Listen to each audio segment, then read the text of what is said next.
Alhamdulillahi rabbil alamin ame ala tanu ka barkada masa min ya fo anya ka kuma kan sanu mon kono ka fo ala kira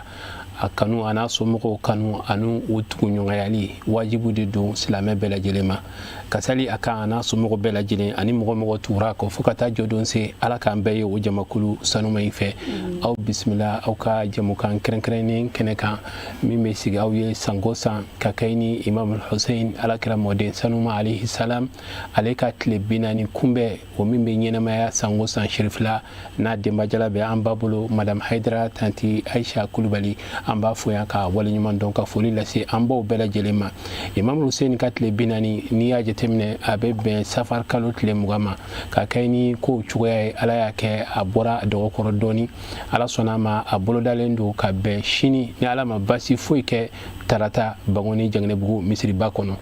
ko kuma kono amba lada min babulo amawudi sangosan abe mogo di ama mumina telela ni ka se ka akene nyene maya ani fana 40 programu ka odi ama o kuma kono anga sigi abena take tako fly tako follow obena ke anga malimatu bawfe ulubena kana Husaini ka babu damana man fo anye ka se ka hakilla jigin kira modin salmuna o ko fe ko gaje mogo be nga obena na imam Hussein aleka 40 hukumu kono programu mbe obena kana onye fo anye amba fuka wala nyimandoka folila se anga sababu nyuma Bahauddin Sayyid Sheikh Usman Madan Haidara amidoka ka doka ka dimba bela jelenye ka ala dili ala ka anyeme okono wala anga musoba munumbe amena fuli duma ka seka fuli la se frel kala bela jelema yana anga do modu konnana mo folo min bambula ode madam ba mo folo mbambulo de madam ba Fatmata ba amba fuka wala nyumando ame kuma da madam ba assalamu alaikum wa alaikum assalam wa rahmatullah amba fa'uzu billahi samil alim min sharri shaitanir la'inir rajim bismillahir rahmanir rahim allahumma salli ala muhammadin wa ali muhammadin wa sallim assalamu alaikum wa rahmatullahi ta'ala wa barakatuh alhamdulillah anni soji alindo nin kenenka amba de la fe sanna ta fana alaka o fana kena ira anna anyi bela jelen fo na baka bela jelen keren keren ala me foli blaga ta fo kita ka kita ansar tiana muso bela jelen fo ni kena sanma ka foli la ba ankara mola amba fo ka barka dan dimba sanma be ya la sona ma amira fo ki wali mando anga mo flana ode madam Samake Mariam Fama alhamdulillah أعوذ بالله من الشيطان الرجيم بسم الله الرحمن الرحيم اللهم صل على وسلم السلام عليكم ورحمة الله تعالى وبركاته وعليكم السلام ورحمة الله الحمد لله أم بنا بلا جلوفو كدغو كبلا جلين كدغو نيني بففنا كفولي دي أنفما نانيا جرونا نسوابو نما Sayyid Sharif Usman Madan Haidara shine kenani laban ko nyuma la ko di ani amma ka foli kerengera ka di amba sanuma yerema nan flale ka sababu nyuma de keneka no imam Hussein aka Saidu Suyali ay duskun kam ka duskun toro aywa mogo ni dun kera nunu fe nyina mela ka se sayama ni roba de bibulu ulamba mi ni hakli jagabo ke kanita amba fu ana corona dogo bela jeli kana baga bela jeli barkada ka foli ka ko gaje mo ko bela jeli ni presente woni biro mamuru bela jeli kerengara na foli be islam kenen be assalamu alaikum wa rahmatullah foli jaranye amba bismillah tuni ka fo awere ni ke yana ngado barakon nana amba ko labbaika ya Hussein labbaika ya Hussein labbaika ya Hussein labbaika ya Hussein labbaika ya Hussein labbaika ya Hussein amba donc ka fo Husaini koni ankara ngoya fo asuma yele mara amake awnyana me ni Sheikh Usman Madan Haidara ya ndale mbala anaka kalandum ni ankumbe ankum mitwala suno mi Husaini so akunta so kani jama sanu mai twe wala ambe bunya masilin fuli taka se alema ale de kara sababu ahlul baitu mo ko kumba don jamana ko naka do ma ale de mo kala la ku kan do mo la makani pangulu makani foi ni blasirali mai amba fuka wala nyimando o kum ko na mina nga mali matufe ame follow madam Bala madam ba fla bambule Fatmata mo shite don fi akado ibora jona am se ka don imam Hussein abora jona alhamdulillah rabbil alamin nasabuhu sharif أبو عبد الله الحسين بن علي بن أبي طالب سبت الرسول صلى الله عليه وسلم الولادة ولد 3 شعبان سنة الرابعة من الهجرة الموافق 8 يناير سنة 626 ميلادي. إمام حسين alele tumbe wele Abu Abdullahi arabu feno idenge folo oto itume dambe akato mabe foko karsafa atumbe wele Abu Abdullahi Hussein afaye Ali ibn Abi Talib o faye Abi Talib Hashim kado kira modin fanado akabangeni abangena sungolo makono tile $7 ka ben hijra sananama ka ben janvier kalo tile shegima Nabila Isa ale bangeli san 126 abangena dugula ode Madina yi ولما ولد حمل إلى جده النبي محمد صلى الله عليه وسلم فأذن إلى أذنيه بالصلاة وأقى عن كل واحد من الحسن والحسين بكبش وكان يستحبه إلى المسجد النبوي في أوقات الصلاة فيصلي بالناس وكان يركب على ظهره وهو ساجد. Imam Hussein wati mna abangena uyata kanadi amoke Salman Bayma Muhammad sallallahu alaihi wasallam aye ninche baymine aye seli wele akini fe klula kak seli jo anuma fe klula o ko fe Hassan ni Hussein flabe aye saga jigi kantige uye no edengu ni saga kira tunkera atumbe Hussein kanu kosobe Hussein norole mbala Hussein tumbe ya no fe yorobe la jelena kerengena yala seli wati ula misiri kona na nabe mo la seli iba soro Imam Hussein ba no fe tumalo la be seli la tenturu le sujudu la Imam Hussein be yala akoka kira tumbe sabali ate girenga wuli foni Hussein jigina tumamna abe soro ka continue ni seli atume Imam Hussein ta akamankuna ka sige akanka asen flabe jigin adisika atuye den kanu kosobe atumbata ka sigi aworo fanaka atumbe bolla kara uka afe aya kolosi kosobe ka boku chamama oye akabangeni alwafat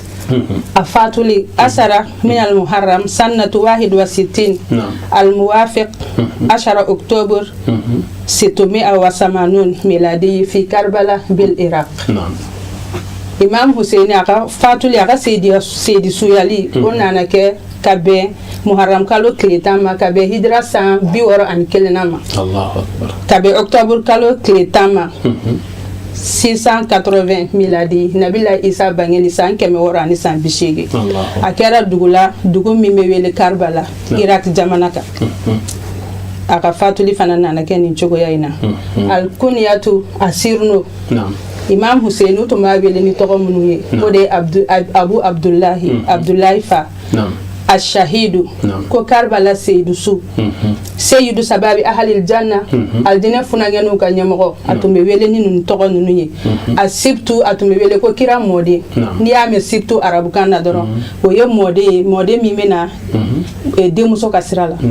ودي سبتو رايحانة النبي صلى الله عليه وسلم كيرا نين سو جيالان ديرو نسب الشريف أبوه أفا الإمام علي بن أبي طالب ولي أفاي أمه فاطمة الزهراء بنت محمد صلى الله عليه وسلم ويا باي جده رسول الله صلى الله عليه وسلم أموكي ولي كرا سلمان بايري كسين نعم بأي جدته خديجة الكبرى أمامسوي أمبا خديجة بنت خويلد زوجة النبي مي خويلد دمسوي كرا فرمسو فلو كسين نعم باي إخوات وأخوات أبالما تيموني مسلمون أمبي دو ديما أولولا أبالما تيولم فلامبو تقو ديما يا إخوات سبعون إخواته سبعون وهم الحسن abalmake do Hasani ko ma ambe bodo chogo al Abbas o fana ya balmake nunumbe ya deme kelela Muhammad ibn al Hanafiya o fana ya balmake nunumbe sen Ali dinwi al Muhsin o fana ya balmake do Abu Bakr ibn Ali aden do to yo ya Abu Bakr to goda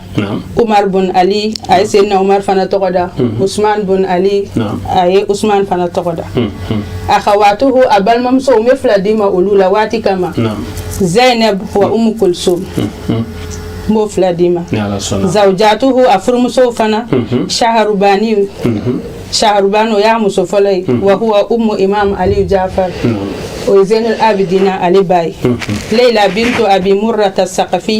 وفنا يا مسودوي ويا علي أكبر ويا وباي الرباب بنت أمر القيس الرباب فنا يعفر مسودوي ودين عبد الله الرادي عن السكينة إسحاق وفنا يعفر مسودوي ودين مسوي فاطمة حسين دين مسوم تقو فاطمة وبادي إسحاق المسلبة القضائية وهي جعفر وجعفر بامسوي أولاده أديهم فنا وقد رزقه الله تعالى 4 أولاد مدين تناني ديما أديونا وهم علي الأكبر علي الكربا وعبد الله يعني عبد الله زين العابدين وجعفر و5 بنات أن ديمو سودورمو ديما فاطمة وسكينة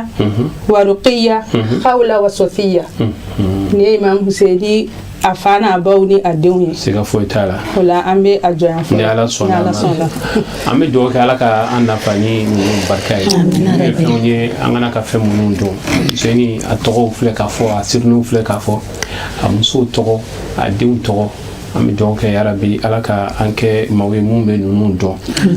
ni dalude an dalu bawde do alaka ande ma dolila wala me soroka na aywa madame Samakero Mariam Famata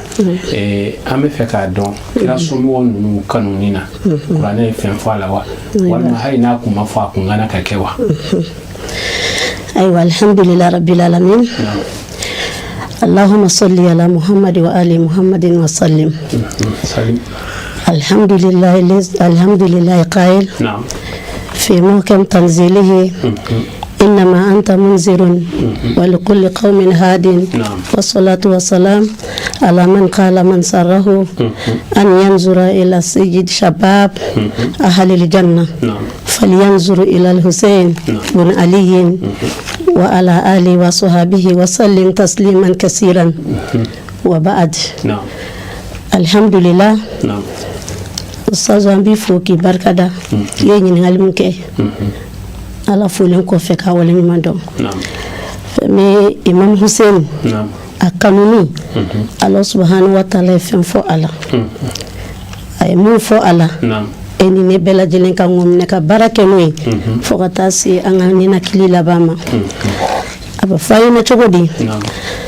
an Abdullah ibn Abbas radiyallahu anhu قال لما نزلت آيات بعد أعوذ بالله من الشيطان الرجيم بسم الله الرحمن الرحيم قل لا أسألكم عليه أجرا إلى المودة في القربى الله أكبر صدق الله العظيم الله سبحانه وتعالى الذي فلو لك نفو كاكو إني مني bali masako chogo daga kurana sanu mon kono ako Muhammad kuma nyina ni ngali kirala aka sahaba ufe kasi jama kulu to bela jelima kisi nama be kiramika kuyelma iye bara mike awni iye joro mita ani iye kisi iye kana amina munike kisara Muhammadu Mustafa de nyini ngaran nata Allah subhanahu wa ta'ala sona Muhammad la yantiku anil hawa alima kumani ani dongoy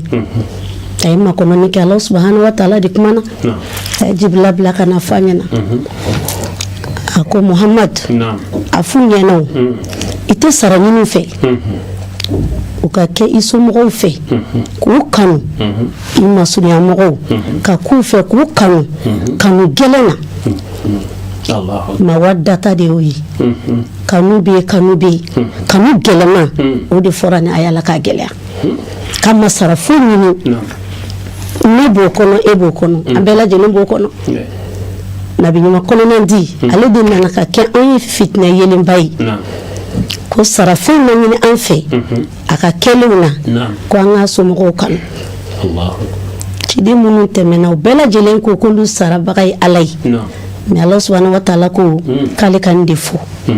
din balike bagawi Allahu akbar wakati mina ayni fo nana ni ngatugunu koy qalu ya rasulullah sallallahu alayhi wa sallam man qarabatuka هؤلاء الذي وجبت علينا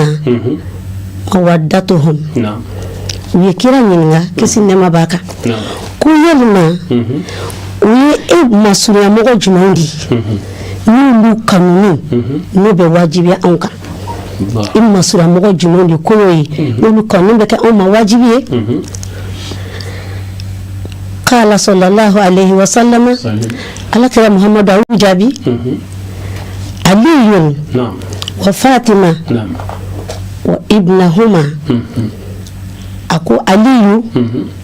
أنو دمسو فاطمة أنو دين فلا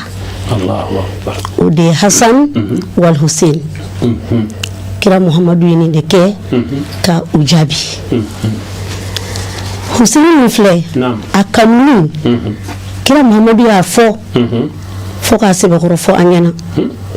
ولا كان عندي جاكو بلا kake kira kanu bagai kake Hussein kanu bagai baraya kanu yira ana ni yira chuko bela jeli dundo kerala kira ka sahaba do ben la kalila ani sahaba jumendo ya alal amiri ale ko dundo la ale ni kira bora utara invitation ke oro dola ani kira tara invitation ke oro na utara sigi kisi nama be kira kan u sigilen be invitation nyemogo kira Muhammad ko sigilen me ka nyeshi oma a sigilen tora nyeshi nembo ma anyebe ay Hussein temetoy ana to nyogon do be nyogon fe u be ka temo u fe lok me invitation ke oro na u be bulbulla ala kira Muhammad willa woro la abe fe kata Hussein no fe anana gera Hussein na ko kabe Hussein mine Hussein be boli kata yanfe na ko kaba mine abi boli kata yanfe atora ka kira boli tanto temsanu ba foka a fente ni bede kira nke ka yira enimela ko Hussein kanu be ala ko sebe na ko ba mine ta be tata atora te dro kira tora ka yela ko blala fa yelela ayre da na dese yela bulu o kira wakati mina kira Muhammad ay Hussein mine ay bolo kelenda atona ka bolo kelenda bolo koro ka mine ka akonse doni ka gere ayre kuna ay Hussein da gere adala faqala wala la tukuni kira Muhammad ko chogodi sallallahu alaihi wasallam sallim ako Hussein minni wa ana min Hussein Allah ahabba Allah man man uhibbul Husainan Allahu akbar ako ni Husaini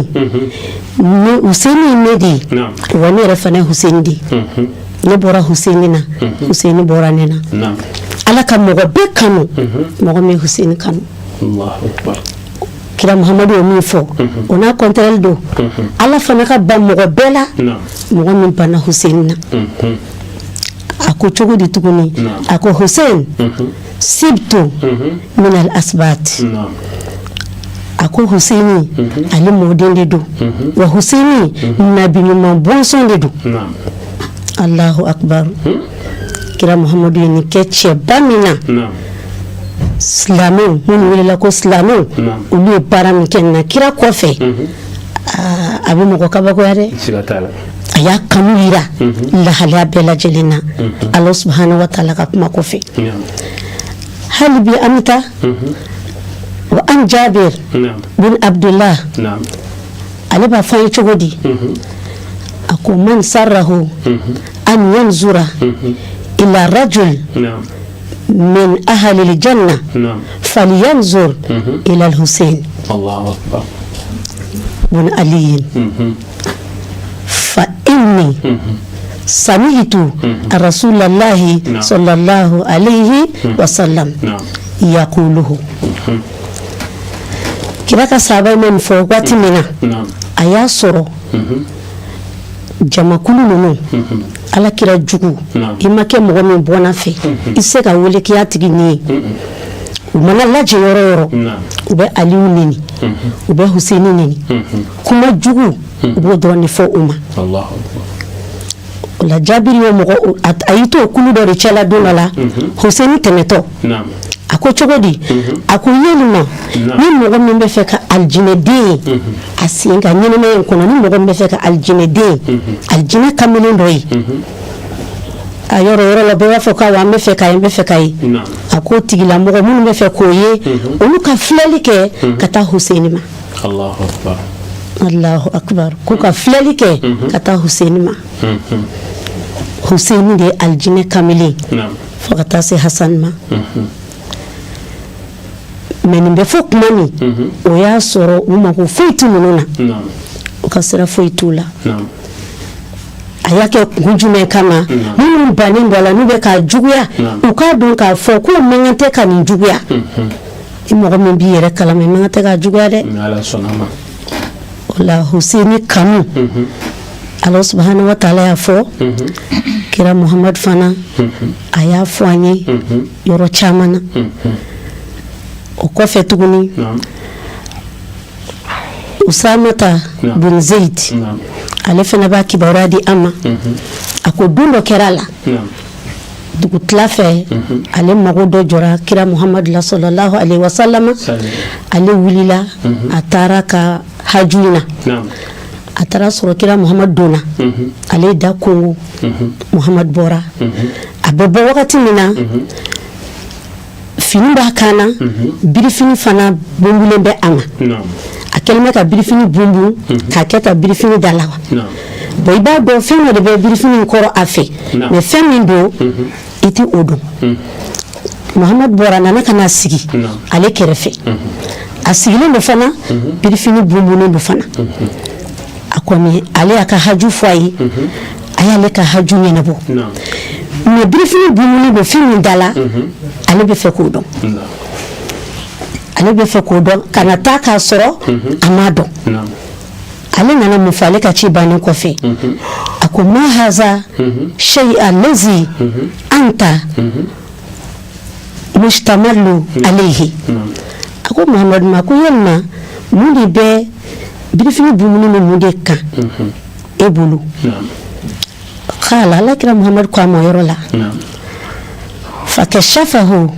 fa iza Hasan wa Hussein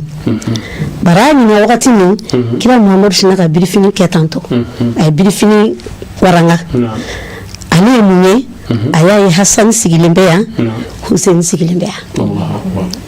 yan Muhammad a kun bɛ nin den ninnu fɛ dɛ a y'a ye Hasan ni Hussein ala warakayihi u sigilen bɛ a sen kan Hasan bɛ yan Hussein bɛ yan fakala a y'ale jaabi cogo di a ko hazani ibnaya a ko n den fila denkɛ fila olu de sigilen bɛ sen kan ibnati n denmuso denw Allahumma a ko yan tigi Allah inni uhibbuhuma a ko ne bɛ n den ninnu fɛ fa ahibbuhuma a ko Allah e ka kɛ mɔgɔ fɛ wa ahibbu man yuhibbuhuma i ka kɛ mɔgɔ fɛ mɔgɔ min fana kɛra nin den ninnu fɛ Muhammadu tun bɛ yɔrɔ yɔrɔ la ani nin den fila tun bɛ ɲɔgɔn fɛ o la a y'u kanu yira an na nin cogo la Sunanu Tirmizi ale bɛ nin ma filɛ ka fɔ an ye an bɛ fɔ k'i waleɲuman dɔn hali sisan an bɛ dugawu kɛ Ala ka an nafa ni o barika ye an bɛ sɔrɔ ka na madame Ba yɔrɔ Fatumata Ture madame Ba Fatumata Ture an ye Huseni a bɔra mɔgɔ mun na an y'o lamɛn Huseni fasamantiya mun b'a ka ko la Malimatu bɔra k'a fɔ mais n'an bɛ fɛ k'i ɲininka Huseni ka lamɔ a ye lamɔ sɔrɔ jɔn bolo lamɔ ninnu kɛra cogo di Assalamu alaikum wa rahmatullah. Alhamdulillah. Niko Hussein ka lamɔ an bɛ se ka dɔɔni fala n'Ala sɔnna. Kana Imam Hussein alayhi salam shabiha jaddihi Muhammadin sallallahu alayhi wa sallam fil akhlaqil fadilati kama kana misalan fil karami wal judi wal hilmi wal afi wa tasammuhi wa ghayriha. Imam Hussein a kun kɛra a mɔkɛ bɔnfɛɲɔgɔn ye n'o ye kira Muhammadu sallallahu alayhi wa sallam kira Muhammadu ka jogo ɲumanya a n'a ka bonya a n'a ka kɔrɔta o bɛɛ dafara Imamu Hussein na imamu Husaini ka jogo ɲuman tigɛya a y'o ta kira Muhamadu de la i n'a fɔ a kɛra misali ye kira Muhamadu la cogo min na bonya la ani fɔnisiriya la ani muɲu na ani yafa la ani ɲɛ tɛmɛli ko kan mɔgɔ mana ko k'i la k'i ɲɛ tɛmɛ a kan imamu Husaini kɛra o ye kira Muhamadu la ani o ɲɔgɔnna caman wala imamu Husaini tali kɛ kira Muhamadu ka jogobaw la i n'a fɔ an bɛɛ b'a dɔn Ala ye kira Muhamadu yɛrɛ tanu kuranɛ kɔnɔ cogo min na wa innaka la ala kulkin azim k'a fɔ Muhamadu e bi jogoba kan Muhamadu tun bɛ o jogoba min kan an ka dɔn ko imamu Husaini tali kɛ kira Muhamadu la o jogobaw caman na wala imamu Husaini ka o jogobaw an bɛna a ye ɲɛtɛmɛ kokan minnu kɛ ani a ye sabali kɛ a ye degun minnu kɛ an bɛ dɔɔnin fɔ olu kan Ala sɔnna ma imamu Husaini ka muɲu ani a ka yafa an bɛ dɔɔnin fɔ olu kan فقد ورد في حديث عن المحدث الكومي رحمه الله أنه قال إسم بن مصطلق دخلت المدينة فرأيت الحسين بن علي عليهما السلام فأعجبني سمته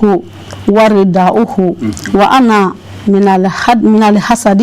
ما كنت أفقيه في الصدر لأبيه من البغض فقلت له أنت ابن أبي تراب فقال نعم فبلغت في شتمه وشتم أبيه فنظر إلي نظرة عاطف ورؤوف ko nimna nakabo hadisa fabagadola mi yekumi kai ala ka hina ala o kumi kako ko ale ya nimine usombun mustolakila o kunye imamu Ali jugubai ani imamu Husaini juguba kako dongra ko ale dona Madina aye imamu Husaini imamu Husaini ye cogoya bonya min ba kan ani labɛ munun bala o ye cogo fɛ ko o y'ale kabako ya kosɛbɛ kuma mina ale imamu Husaini yete o y'a sɔrɔ imamu Husaini n'a fa hasida min bɛ ale dusukun na ani kɔniya min bɛ a dusukun na ko ale ma tɔ to la bilen a y'o da kɛnɛ kan sisan k'a jira imamu Husaini na ne yɛrɛ de t'i fɛ ne t'i fa fɛ o kuma ko o wagati la ale imamu Husaini fa neni daminɛ n'o ye imamu Ali ye a ye Ali neni ka Husaini neni i bɛ neni jugu caman min dɔn ale yɛrɛ bi fɛn fɛn dɔ tɔɔrɔ kuma la ko a y'o bɛɛ fɔ imamu Husaini ma ko kuma min na ale tilala ni neni ninnu bɛɛ la imamu Husaini na nka ale nana ye imamu Husaini bɛ ka filɛli kɛ ka na ale ma ni makaribaga ka filɛli ɲɛ de ye ani hinɛbaga ka filɛli ɲɛ kuma min na a y'ale filɛ ni hinɛ ɲɛ ye ka tila k'ale filɛ ni makari ɲɛ ye suma kala o kɔfɛ imamu Husaini ko a nenibaga yi ma kuzile afwa wa amur bil ma'ruf wa a'rid anil jahilina suratul a'raf al-aya 199 kuma min na ni a ye ni neni ninnu bɛɛ fɔ imamu Husaini a ma tɔɔrɔ a kɔrɔ a ma dimi a kɔrɔ mais n'o kun ye anw ye o kuma ye mɔgɔ bɛ don an ni ɲɔgɔn cɛ de nka imamu Husaini a sabalila de a ye Ala ka kuranɛ aya dɔ de fɔ a ye o yɔrɔ la a ko e ka yafa ta ya e nenijugukɛlaw wa i ka yamaruli kɛ ni ɲumankɛ ye e k'i kɔ don ka bɔ kodɔnbaliw ma kana kodɔnbaliya i kana baara kɛ ni o ye ni an kumana ni nin ye i bɛ an karamɔgɔ ye Naseyidi Sharif Usmani Madani Haidara an karamɔgɔ y'a nenibagaw ye ka tila ka yafa o ma an karamɔgɔ y'a dɔgɔyabaw ye ka tila ka yafa o ma k'a juguyabaw dɔn ka tila ka sabali o kɔrɔ kuma min na ni nin bɛɛ kɛra n'a ye nin kuranɛ aya in kana ale ye summa kala o kɔfɛ ko imamu Husaini ko astaghfirullah li wa laka ko ne bɛ Ala yafa deli ne yɛrɛ ye ani e nenijugukɛla in Ala ka yafa ne ni e bɛɛ ma kuma min na ni imamu Husaini ye nin sabali kɛ nenibaga kɔrɔ ka tila k'a filɛ ni hinɛ ɲɛ ni makari ɲɛ ye ka tila ka Ala yafa deli a ye kala isomu fatawassama minni nadamu ala ma faratu minni kala isomu fadokati alayya al-ardu bima arahubtu wa dittu law sakati bi ko kuma min na ni ale ninnu mɛn ka bɔ imamu Husaini la ko yɔrɔ bɛɛ Imam Husaini ye dimi tamashe to nimisa tamashe alela aya ye tiɲɛ yɛrɛ la ale ni minnu k'a fa la ka ni minnu k'a yɛrɛ la ale y'a ye a sabali ka ko tiɲɛna Imam Husaini ale a y'a dɔn ko a nimisara a ka fɔta la ko o kuma in na ko a dugukolo de korona ale la k'a kɛra komi n'a fɔ dugukolo ka sin ale la tunu ko ale y'o de miiri a wagati la tellement Imam Husaini ka sabali bonyana ale ka tɔɔrɔ kɔrɔ summa sa'altu minhu liwazan a ko o kɔfɛ sa ko ale yɛrɛ ye Imam Husaini kɛ a kɔsɛmɛ yɔrɔ de ye sa ani nana ka kɛlɛ ɲini mɔgɔ fɛ n'a ma sɔn i laban bɛ sigi kɔ kɛ ko waati la an y'a ɲini Imam Husaini fɛ ale yɛrɛ ka yafa ma sa an y'an kɔsɛmɛ ale la wa ma ala la ardi ma ahabba ilayya minhu wa min abihi ko o kɔfɛ kɔni ko ale maa ye ɲɛnamaya kɔnɔ fɛn min kanu bɛ ale la bi ka tɛmɛ Imam Husaini kan walima ka tɛmɛ a fa kan ko a m'o ye tuguni jalo n'an y'o fɔ an hakili bɛ jigin an ka golokansigi la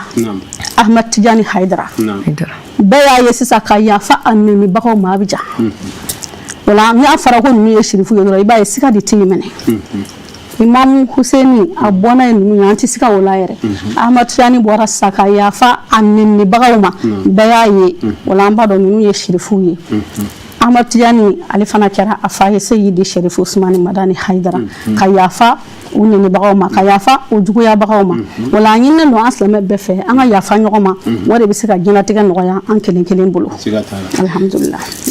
an bɛ dugawu kɛ Ala ka an dɛmɛ ka se ka yafa an juguw ma o hukumu kɔnɔ kuma ninnu ka di nka waati ye an ta an tɛgɛ ma kosɛbɛ an tɛna se ka taa yɔrɔ jan an bɛna madame Ba Fatumata yɔrɔ nin bɛɛ kɔfɛ kumakuncɛ kuma jumɛn bɛ yen ka da nin kan ni foli alhamdulillahi rabbil alamin yani an ka kuma kuncɛ kuma fɔ Imam Husaini yɛrɛ n'i y'a ta k'a lajɛ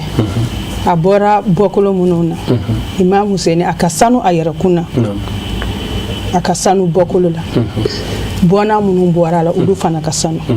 ka d'a kan a mɔkɛ n'o ye kira sanumanba in ye Ala ko cogo di lawlaka ma khalaqtul khalaiq ko ni e Muhammadu tun tɛ ko n tun tɛ danfɛnw da o de ye Imam Husaini mɔkɛ a fa Imam Ali karamallahu wajahahu ni ye Imam Ali ta k'a lajɛ ale de jɔra kira jigi kɔrɔ k'a dɛmɛ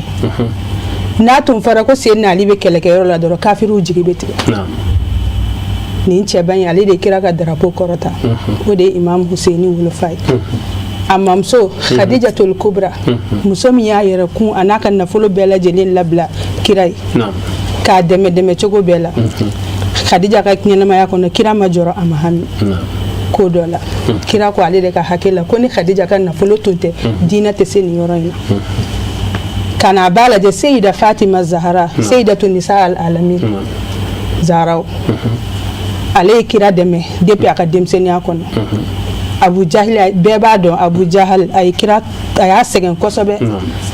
Fatima Zahraw tun kɛra muso ye muso min ka farin Hashim ka don makan bɛɛ Abu Jahil tun bɛ siran mɔgɔ min ye o ye Zahraw de ye ni Zahraw tun pɛrɛnna dɔrɔn Abu Jahil tun t'a dɔn a bɛ ko min kɛ o de ye Imam Husaini ba ye a ye fa in dɛmɛ ale de welela a fa ba Imam Husaini yɛrɛ jɔra a y'a senda a fa ni a mɔkɛ bɛɛ lajɛlen senda nɔ la den minnu bɔra la olu fana jɔra o misaliya suruma o bɛ an bolo yan n'o ye an fa ni an karamɔgɔ ye ko bɛɛ lajɛlen dara kan a ye degun bɛɛ lajɛlen kun silamɛya ka se ka bi sɔrɔ o la an b'a fɔ k'a barika da waati yɛrɛ kama k'a deli Ala fɛ sijan ni kɛnɛya ni lafiya Ala k'o di an n'a ma ni denbaya bɛɛ lajɛlen an b'an baw bɛɛ lajɛlen fo an b'a naani bɛɛ ka tila ka foli kɛrɛnkɛrɛn k'a kɛ bonya asɛti kɔnɔ k'a kɛ jama asɛti kɔnɔ k'a di baw ka ba ma Madame Haidara tante Aisha a ye diɲɛmɔgɔ kalan Jalo k'a da nin kɛnɛ in sigili ma Jalo n bɛ kuma dɔ f'i ɲɛna bi sirifuw ka don a ka ɲɛnamaya sirifu la tante Aisha ale de y'a daminɛ Imam Husaini ale de fɔlɔ ka kɛnɛ sigira du in kɔnɔ kira t'a kɔfɛ a kɔrɔw fana u jɔra u m'a fɔ ko nin y'an dɔgɔnin ale de y'a daminɛ u fana farala kan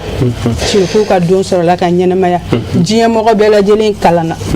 ni ninnu ye bi kɛnɛ bɛ sigi fan bɛɛ sirifuw dɔnna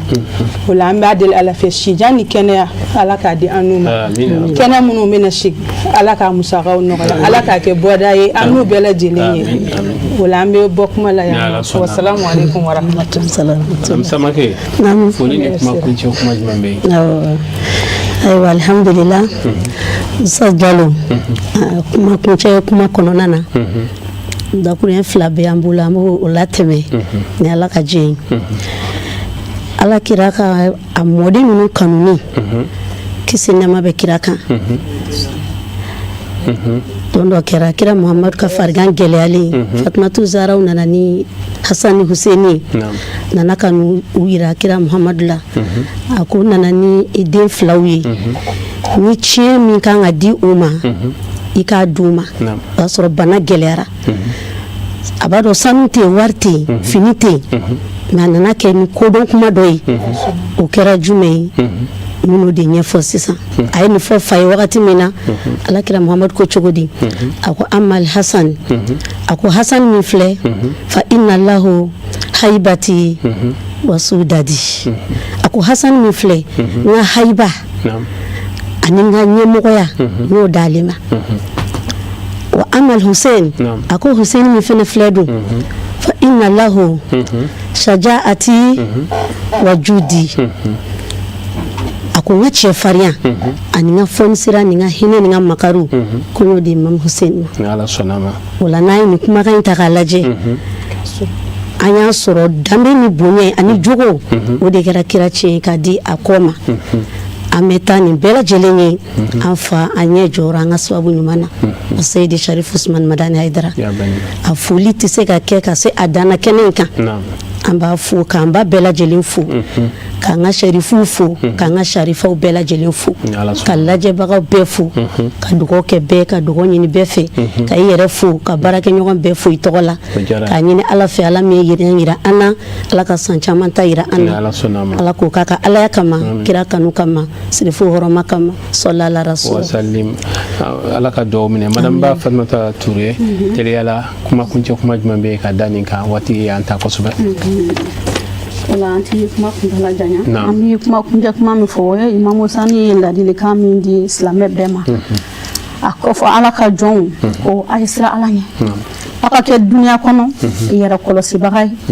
a k'a dɔn dunya ko ni mɔgɔ tun bɛ to diɲɛ kɔnɔ walima n'a tun bɛ bɛn mɔgɔ ye min bɛ to diɲɛ na k'o kunna kɛ nabi ɲumanw ye ko nka aw k'a dɔn ko ala ye diɲɛ da kɔnɔguwan de kɔnɔ dɛ wa a ye diɲɛ kɔnɔ mɔgɔw da ka taa banni de ma n'a fɔ an b'a dɔn cogo min na darajuw kɛma darajal kurun wa ghalahum ma ghalahum wal maru ghayra mukalladin ɲɛnamaya kɛra cogo cogo a ban don dɔ la Mamu Huseini a ye nin bɛɛ kɛ nin bɛɛ kɔfɛ saya de kɛra laban ye o la an bɛɛ kelen laban ye saya ye an b'a deli ala fɛ ya rabi ala ka sira tilenni ala k'an bɛɛ bila kan o la an bɛ foli kɛrɛnkɛrɛn an fa ni an karamɔgɔ ye Seydi Sharif Usman Madani Haidara k'an ka foli kɛ ko a kɛra sababu ye k'an ɲɛ dan kira bangeyɔrɔ ni a dayɔrɔ kan tiɲɛ na ko an ma ɲinɛ ko an tɛ ɲinɛ an b'a deli ala fɛ ala ka kɛ bɔda ye a n'a bɔnna kelen kelen bɛɛ ma makantaga ala ka nɔgɔya silamɛ kelen kelen bɛɛ an ka jamana ala ka kisi ala k'an yɛrɛ kisi a kɔnɔ wala bɛɛ folen don salamu alaikum wa rahmatullah barakallahu fikum ma salam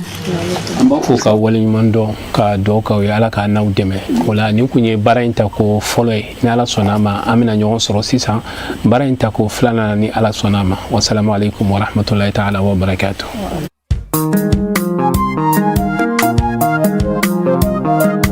an bɛ foli ni waleɲumandɔn ta ka lase aw ma ni sanga in na aw fɛn fɛn bɛ k'an lajɛ mali kɔnɔ mali kɔ kan an b'aw ladɔnniya k'a fɔ nin y'an ye direct la nin jɛmukan in na n'o ye arbaina Imam Husein alayhi salam Imam Husein ka tile 40 labɛn minnu bɛ kɛ an ba fɛ n'o ye madame Haidara tanti Aisha Kulubali an bɔra ka baara kunfɔlɔw ye ani an ka malimatubaw ka sigi la u da donna Imam Husein a bɔra jɔnw na muso a jogo ɲuman minnu b'a la a ka lamɔ hakililaw ye caman faamuya la o la an ka baara tako filanan bɛna boli min kan n'a ma ɲɛ k'a fɔ ko labɛn dɔw de kɛra baaraw dɔw de kɛra an ba fɛ an ba tɔgɔ la maa minnu bisimilalen b'an bolo ni ala sɔnna ma an ni olu bɛna baro kɛ ɲɔgɔn fɛ maa fɔlɔ de ye madame LB Aminata Traoré a bɛ cogo di baasi t'i la dakuruɲɛ kelen foli ka lase filɛbaa bɛɛ lajɛlen ma. ayiwa Jalo an bɛ ala fo k'ala barikada ala min sɔnna ka bi don kɔfɔlen yira an na ka bɛn tɛnɛndon ma n'o ye utu kalo tile 17 ye an bɛ sɔli danfɛnw na sɔrɔ kayɛrɛma kan ni Mamadu Mustafa ye n'a somɔgɔ sanumanw n'a nɔfɛ tugubagaw ani sahabaw bɛɛ lajɛlen kan ɲini Ala fɛ kisi ni nɛɛma Ala k'o jiri u bɛɛ lajɛlen kan o kɔfɛ an b'an fa fo k'an karamɔgɔ fo k'an ɲɛ jɔyɔrɔ fo an ka sababu ɲuman tigi a Sheikh Usman Madani Haidara karamɔgɔ sara tɛ an bolo a nɔfɛtigiw ye an don da la a kama an dɔnna an ye bonya sɔrɔ an ye tɔgɔ sɔrɔ ka jɔyɔrɔ caman sɔrɔ an bɛ dugawu de k'a ye n'a ka denbaya bɛɛ lajɛlen Ala k'an ɲɛ mɛn u la k'an ba naani bɛɛ lajɛlen fo Tanjara n'a dɔgɔninw kɛrɛnkɛrɛnnenya la an bɛ Mama Bonheur fo an b'ale min ka kɛnɛ kɔnɔ ba hɛrɛma ba ŋaniya ɲumantigi muso min ŋaniya ye a yɛrɛ jaabi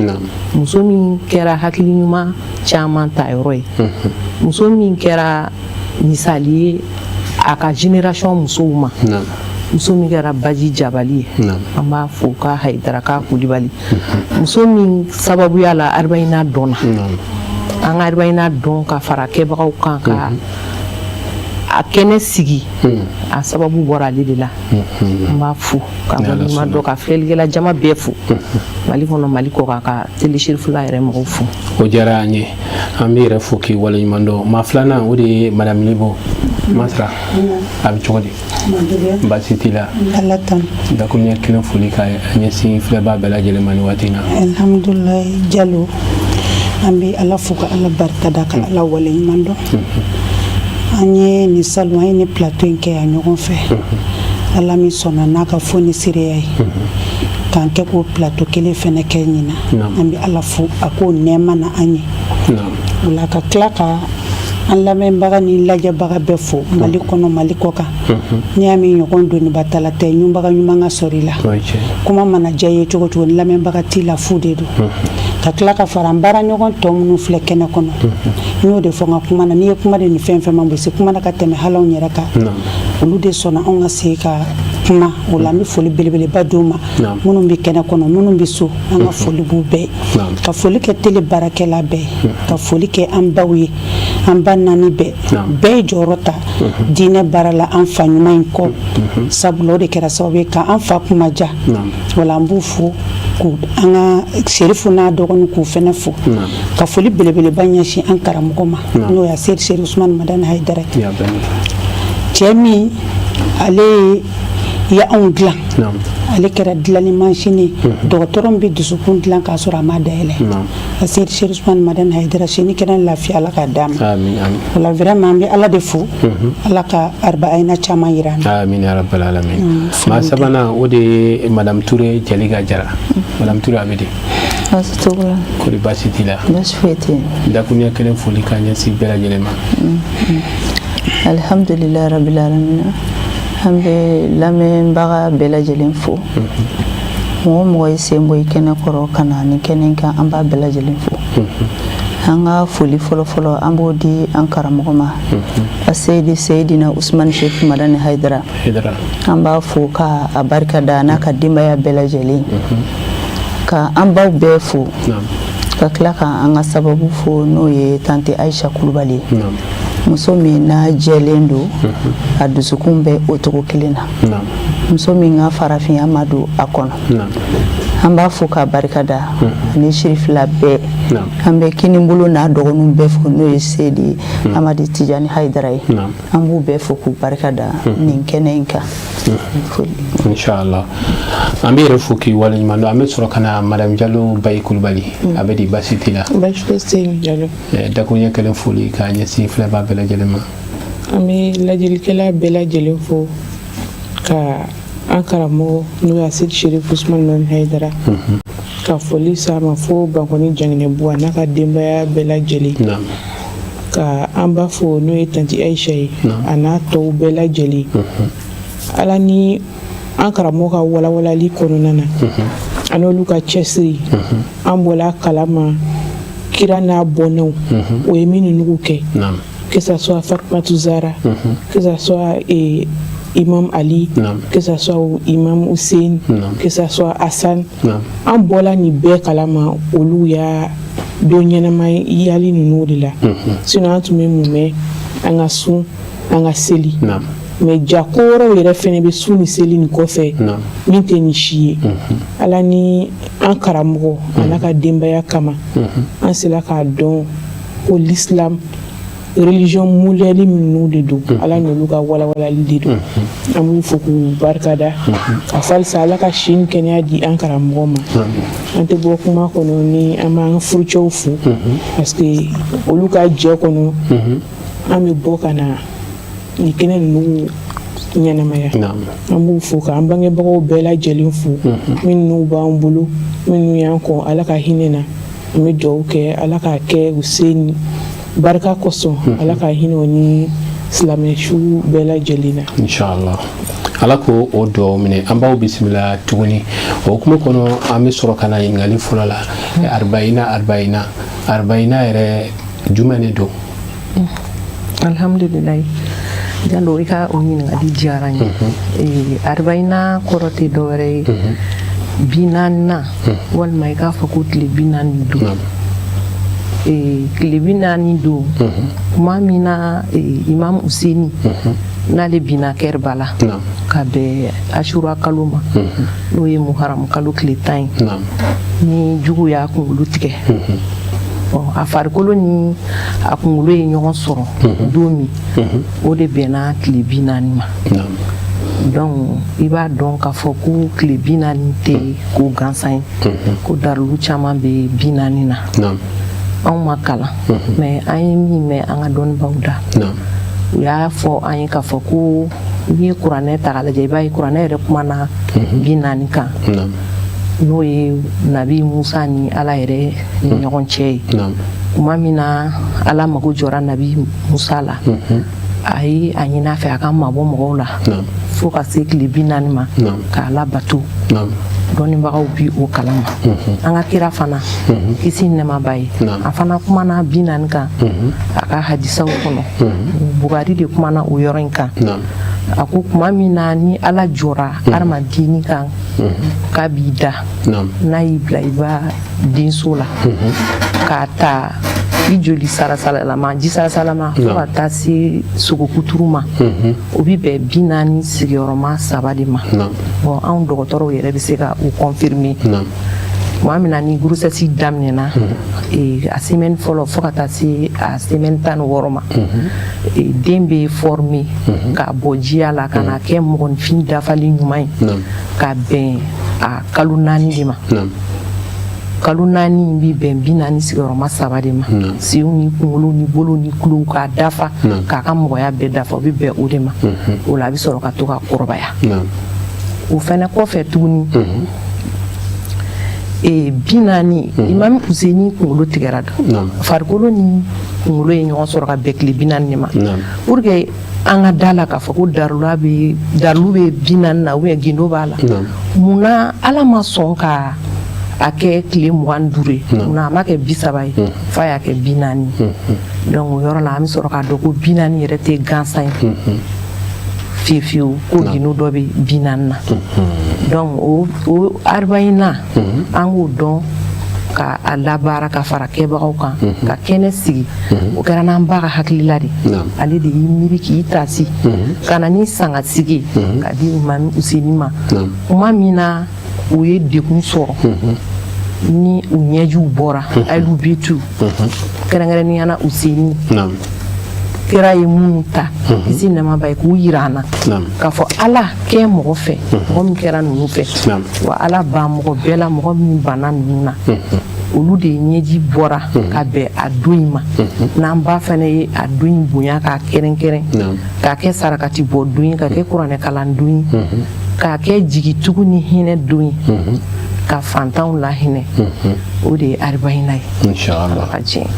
hakila faamuyaw sɔrɔla o la an bɛ dugawu kɛ ala ka an ba sara ani an baw tɔw bɛɛ lajɛlen ahlulbayitiw ka nin baaraba in na o la an bɛ sɔrɔ ka na masara yɔrɔ arba'ina bɛ labɛn an b'a dɔn k'a fɔ a événement na sarakaw baw de bɛ bɔ a la an b'a ye k'a fɔ a tɛ taa musakaw kɔ o baaraw labɛnw a bɛ labɛn cogo di aw bolo ok alhamdulillah Jallo an b'i fo k'i barikada i ka ɲininkali la sabula kuma dɔ la ɲininkali yɛrɛ kɛcogo bɛ jaabi nɔgɔya mɔgɔw bolo wala ni ni arba ayna yira takalaje sarakati ba mun be boala ibi yere nyinga folo ku sarakati bay abi bo chugodi a wari bu bomi mais mun kama an bay tante Aisha aben kemuna fu etiketi sabu ni ya takalaje jiya koko moko ba ke na fado de kam kuma jume ale ni takabina ni takani daire desila kani keni ala ka je sabu ni arama de fen feke ala ka je ndi kono abike ni bi fen chama layina tike me ala ka je ndi kofe ibi soroka ke amben ko ale sigile wajulla 2006 na hakli bala karamogo ye wajulle ke nunka ashura shuka kashado bedesera fay namu fima milinge o don de an ba ko ale sigilen kɛra comme ale be Karbala kɛnɛ kɔnɔ ale jat kɛra ka kule o de kɔfɛ o y'a sɔrɔ hali ale t'a dɔn ko Karbala mɔgɔw b'a a ɲɛnamaya o de kɔfɛ ale fɛnɛ y'a ta ko ni Ala sɔnn'a ma ale fɛnɛ bi nana sadakati bɔ kɛ Imami Useni ko walasa ni ale taara ni Ala ye ale ka miniji dɔgɔya Imami Useni ka k'ale baro kɛ ɲɔgɔn ye kaburu kɔnɔ Allahu Akbar sabula mɔgɔ minnu donna kira ka birifini kɔnɔ kisi nɛma ba ma o ye Imami Useni ninnu ye donc ko o ka k'ale baro kɛ ɲɔgɔn ye a y'o nata ka tila k'a jigida Ala kan u ko Ala y'an ba dɛmɛ sabu ka d'a kan n'i y'a ta k'a lajɛ baara in daminɛ 2007 2006 kana se sisan ma san 20 2006 kana se sisan ma san 20 mais a daminɛ a ma dumuni bɛrɛ dilan sɔ dɔɔni de tobira ten ka fɛn fitinin dilan kɛrɛfɛ k'a di mɔgɔw ma mais jalo an bɛ don min ko bi salo yɛrɛ n'i y'a ta k'a lajɛ an ba ye misi 6 de faga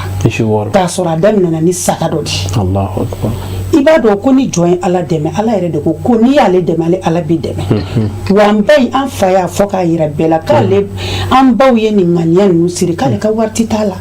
mais u b'a b'u yɛrɛ kunna nafolo la mais e ni ne sigilen don anw bɛ ka mun kɛ ninnu de bɛ ka nin yira bon est-ce que hali ni Useni faga don somayɛlɛma don n'a kun kɛra ninnu ɲɛna e kun kan k'a dɔn ko ninnu bɛna jɔyɔrɔba kɛ min bɛ bonya nin y'a y'u ma ye donc an ba jɔra jɔyɔrɔ de la a ye misi 6 de faga salo ka tila ka kilo 55 sigiyɔrɔma 25 Baramala 55 kilo 50 sɔw zamɛw ani ka fara sogo minnu bɛ kɛ k'a kɛ sɔ kan ani y'o bɔrɔ badenw ani ka fara farini bɔrɔ kan parce que farini bɛ jira takulaw bɛ dilan dɛgɛw bɛ dilan a bɛ y'o bɔrɔ min k'a ka ca 6 ye an ba kelen a bɛ nin bɛɛ kɛ mun na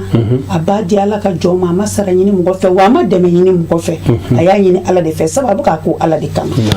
o Ala de y'a dɛmɛ fɛnɛ o la an ba bɛ nin de kɛ o kɔfɛ a bɛ taa yɔrɔ caman na an taara hôpital Mali la hali salon ne taara banabaatɔ dɔ lajɛ ne sera n'o ye docteur dɔ ko ko sunkalo la ko karamɔgɔ i dara ka mɔgɔ minnu nana sun tigɛ k'o mɔgɔ dɔ tɛ ɲɛ k'a kana jɔ aran na bon i ma ya ka taa jɔn la dɔn taara don min na walahi a kɛra bonyaba dan de ka taa mɔgɔw jigi tigɛlen dɔgɔtɔrɔso la ka t'u sunna tigɛ ani yɔrɔ caman tɔw bɛna tɔw fɔ an bɛɛ bɛ bonya min kɛ nin na da bɛ se ka dɔɔnin de fɔ mais a bɛɛ tɛ se ka fɔ an bɛɛ yɛrɛ bɛ wari min don a la a tɛ se ka da fɔ a tɛ se ka dépense da fɔ sabu a yɛrɛ ko ten ko fɛn o fɛn mana na ale kɔnɔ k'a bɛna dɛsɛ ale ma deli ka portefeuille dayɛlɛ ko fɛn dɔ nana fɔ Imami ni a bɛ Ayina in don Useni ka fɛn in don binani sarakati bɔ don k'ale dɛsɛra min na i bɛ Ala ka dɛmɛ ye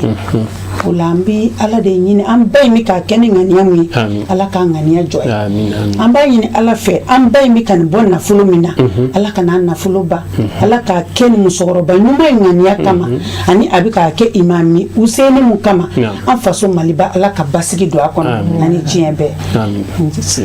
Ala ka o dugawu minɛ o la an bɛ sɔrɔ ka na Madame Touré yɔrɔ Madame Touré i bɔra ka organisation in kuma mɛn mun bɛ don a la ani musaka minnu bɛ dépasser a la e yɛrɛ kun i bɛ se ka mun fɔ an ɲɛ o kan alhamdulillah an bɛ Ala fo k'a barikada parce que bamananw ka kuma don ko mɔgɔ min tɛ misiw min yɔrɔ la ko bɛɛ b'a dɔn ko jifilen tɛ fɛn fɛn b'a baara la a bɛ kɛ anw de tigɛ kɔnɔ an b'a kalama tuma dɔw la n'i bɛ baara in yɔrɔ la tobilikɛyɔrɔ la dɛgɛ dilanyɔrɔ la takula dilanyɔrɔ la i bɛ ɲininkali kɛ ko nin de bɛ kɛ a ye wa a bɛ kɛ ɲɛna ko n'i sera tobilikɛyɔrɔ la k'o dɔrɔn de ye baara in yɔrɔ ye tellement baara fanga bɛ cogo min gabuguda la anw bɛ kɛ gabuguda la sɔ barama min bɛ sigi kilo 50 min bɛ sigi a ka ca dɛ an balimamuso bɔra ka a yɔrɔ fɔ sisan o ka bon nin bɛɛ ka bon mais min ka bon ni nin bɛɛ ye a don kɛnɛ kan yatimɛdenw muso minnu bɛ yen n'u cɛw sara u tɛ dumuni sɔrɔ ka dun janginɛbugu bɛɛ b'a kalama kuma in bɛ direct de la bɛɛ b'a dɔn karamɔgɔ n'a lamini o du ka dɔgɔ min tɛ dumuni kɛ a don fana bi ka gɛlɛn ma o dama min bɛna sigi ka dumuni kɛ anw de b'u contrôler k'a lajɛ an b'a ye a bɛɛ bɛ dumuni kɛ k'i fa min bɛ dɔ k'i kun ka taa o bɛ dɔ k'i kun ka taa nafolo min bɛ don na ala yɛrɛ de b'a hakɛ dɔn n'o tɛ an ba min b'a bɔ o t'a dɔn a yɛrɛ t'a dɔn ni sarakati ninnu bɔra sarakati kɔfɛ an b'a ye ba in bɛ ɲumanya wɛrɛ kɛ kɛrɛfɛ min b'i ka warimugu ta k'a di dɛsɛbatɔw ma o ni ninnu fana tɛ kelen o de ka ca ale ka ɲumanya ma dan arbaïna dama ma o kɛra a yɛrɛ ka fɔ la a y'a kanu de arbaïna ka kɛ u seni ka kɛ ale baro kɛ ɲɔgɔn ye a kaburu kɔnɔ ka nin sarakati belebele in bɔ ka hinɛ se kira n'a bɔnnaw ma ni sunkalo sera o y'o kelen ye karamɔgɔ n'a ka denbayaw b'o da la an balimamuso dɔ de la ka se ne ma a kamana gannen sunkalo sera a t'a dɔn a b'a kɛ cogoya min na a ko ale kɔni kamana gana hali ni k'a ta k'a don ale ka so i b'a dɔn ko karamɔgɔ n'a ka denbaya jɔra kira jɔyɔrɔ la siga foyi t'a la sabula kira ye tile 3 u ti daga sigi kira y'a ka suntigɛ ta k'a di dɛsɛbatɔ dɔ ma ka n'a ye o kira kelen mɔdenw n'u bɔnnaw bi kɛ i b'a dɔn k'a fɔ ko siga tɛ ninnu ka sirifiya la siga foyi t'a la Tana Aisha donna muso in jigi kɔrɔ a don ngo Tana Aisha i ka balo banna wa a ko a ma bai jɔ min na lajɛ tilala k'a ye a ko balo banna a ye taa ne ka bitigi kɔnɔ a ka balo feere yɔrɔ la a y'a ta k'a di o dɛsɛbatɔw ma muso dɔ bɔra ne fɛ a ma mɛn a ko Jelika wallahi i gɛrɛla Tana Aisha la kuma fɛ nin sunkalo ye ne ka sunkalo kɛ lafiya la ma kamana gan dumuni ko la ma kamana gan nasɔngɔ ko la ko Tana Aisha sababu a ko ale taara du kɔnɔ k'a ko karisa yala e ye balo sɔrɔ wa k'ale ko a ma ko ko ma fɛn sɔrɔ fɔlɔ ko ta ko Abudu k'a di ma Abudu ye balo ta ka d'ale ma ni enveloppe donc i b'a dɔn ko a ka sarakati dama tɛ arbaïna ye arbaïna nana ka dayɛlɛli min fana kɛ bɛɛ ye o ye mɔgɔ caman mun ti din kalama k'a fɛti ta an b'a ye réseau sanfɛ Useni kaburu bi taa Yazura Imamu Useni imamu kaburu bi taa Yazura n'o ye Seydina Ali ye mais k'a ye ko ka sarakati bɔ a la ka hinɛ dɛsɛbaatɔw la ni Hayidara n'a ka denbaya tɛ an tun m'o ye ni Tana Aisha tɛ an tun m'o ye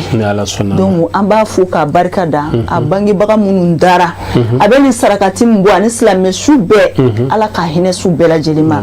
Ala ka hɛrɛ caya Ala k'u kɔ barika Ala k'u kɔ barika kira na so kama salli ala nabi wa sallim Ala ka o dɔw bɛɛ lajɛlen minɛ o kuma kɔnɔ Madame Diallo ni ɲumanya ninnu ani yɛrɛ ka Huseni ka ni munasaba in n'o ye ni événement in ye k'a ta ka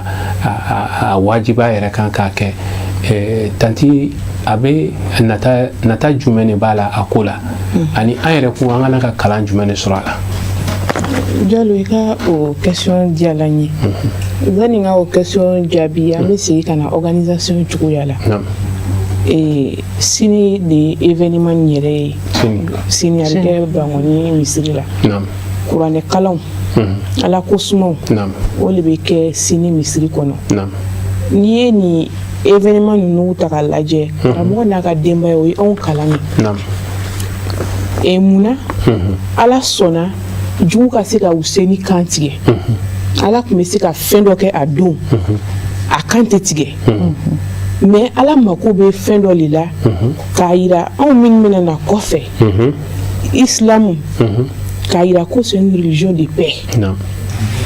ani an bɛ ka silamɛya min ye bi an bɛ ka min mɛn bi est-ce que ni o le tun ye silamɛya ye Useni taala cogoya min na ala tun bɛ sɔn ala tun bɛ fɛ ka message dɔ de véhiculer anw ye Jalo an karamɔgɔ n'a ka denbaya olu y'a yira anw na sira bɛɛ fɛ silamɛya lakika ye min ye minnu b'i basé ko silamɛya jɔsen 5 n'u bɛ taa ni jagabɔ ye an silamɛ joli joli bɛ yen bi ni o bɛ se ka kariya ka jaga bɔ i n'a fɔ a fɔla cogo min na kuranɛ kɔnɔ wari bɛ mɔgɔ caman bolo mɔgɔ caman tɛ jagabɔ la ye dɛ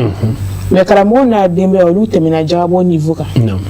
i b'a ye an bɛ ka minnu fɔ jaga kun ka dɔgɔ o la a dɔw la i bɛ taa sɔrɔ ka san budget a bɛ bɛn min na o b'a don ni saraka bɔ nin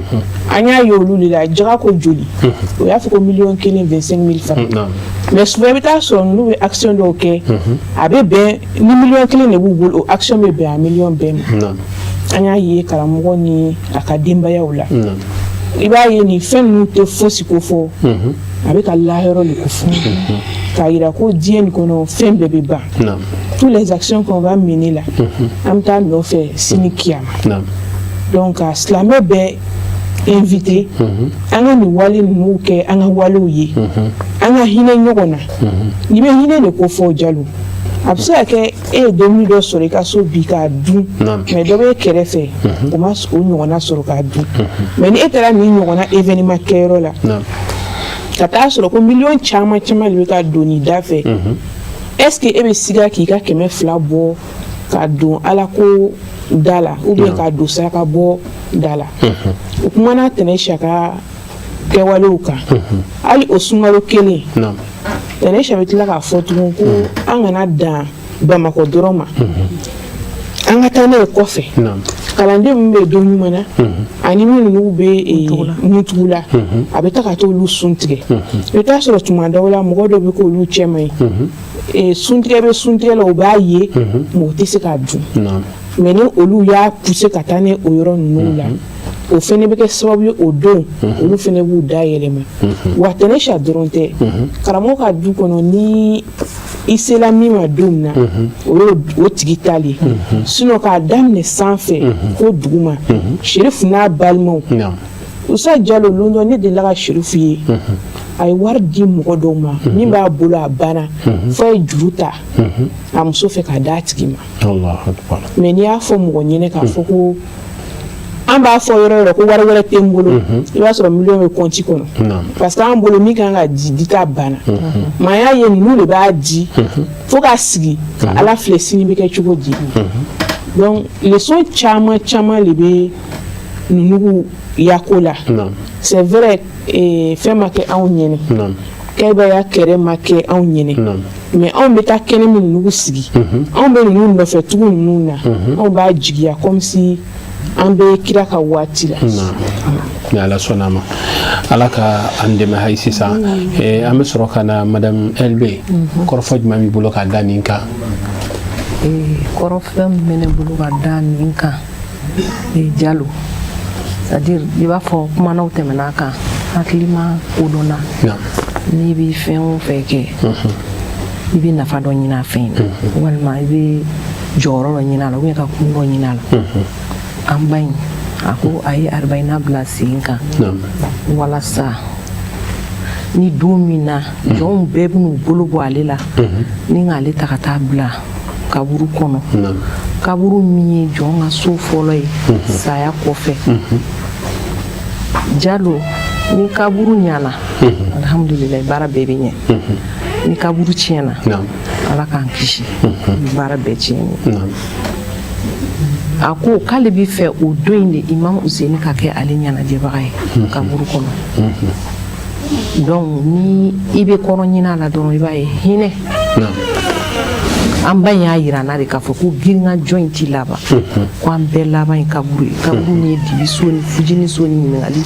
70 so ye koron so don ale ye k'o labɛn ani ka tila k'o labɛn cogo yira anw fana la Jalo a ka e ni ne bɛɛ lajɛlen wasa tanasiyako la ko a y'a sen da a tɔgɔ ma sen da nɔ na n'o ye alakira furumuso ye kisi ni nɛɛma b'a ye an ba Aisha a ye alakira dɛmɛ n'a ka dɔnni a kɛra musoba ye musoba min ye kira dɛmɛ kitabu walafili la hadisaw wa an ba fana madame Haidara Tana Aisha a fana ye karamɔgɔ dɛmɛ diinɛ baaraw la jogo dilanni na ɲɛnamaya dilanni na walasa anw musobaw n'an cɛbaw an ka se ka arijinɛ sɔrɔ nɔgɔya la. Hakila o ye fɛn belebeleba ye an kana ka hakili to min na kosɛbɛ. O faamuyara kosɛbɛ. Kuma jumɛn b'i bolo ka fara nin kan? An kana ka kalan ni leçon mun ta ni ko in na. Ok, Usa Jalo ne bolo kalan min kan ka ta ni ko in na ni ye Useni yɛrɛ ka fagali yɔrɔ lajɛ ne bolo leçon ba dɔ de don parce que n'i y'a lajɛ Useni ye jɔn ye a bɔra jɔnniw na n'i ye Useni bɔyɔrɔ lajɛ ka tila ka n'a ye a bɛ faga don min na kira ka naamu de tun b'a la a bi o ka kuma de laseli la mais Ala sɔnna cogo di a ka kɛ Ala tun bɛ se k'a bali o mais a y'a yira ne ni aw la komi an karamɔgɔ ka laseli la ko don min na ni an y'ale ye u bɛ k'ale sogo tigɛ tigɛ u bɛ k'ale kɛ tan o kana yira k'ale tɛ Ala fɛ dɛ o de kan ka anw sɔn da la ko ale bɛ Ala fɛ sabu mɔgɔ mɔgɔ i kɛra Ala fɛ fo Ala ka lajarabili dɔ yiri la fo e yɛrɛ k'a fɔ i b'a ye kuma dɔ la Jalo mɔgɔ min bɛ Ala fɛ kuma dɔ la ale de ka tɔɔrɔya ka bon ka tɛmɛ min yɛrɛ ko a tɛ Ala don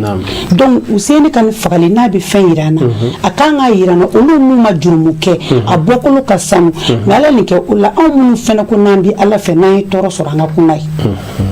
n'an ye dekun sɔrɔ n'an ye lajarabili sɔrɔ an ka kunna ye an k'a dɔn k'a fɔ Ala bi mu jɔn ka lajarabili bila hakɛ la i ka Ala danaya bi hakɛ mun na o ye leçon fɔlɔ ye an kan ka mun tire leçon filanan ye mun ye k'an ba in lajɛ Tante Aisha a b'a bɔ bɛɛ ye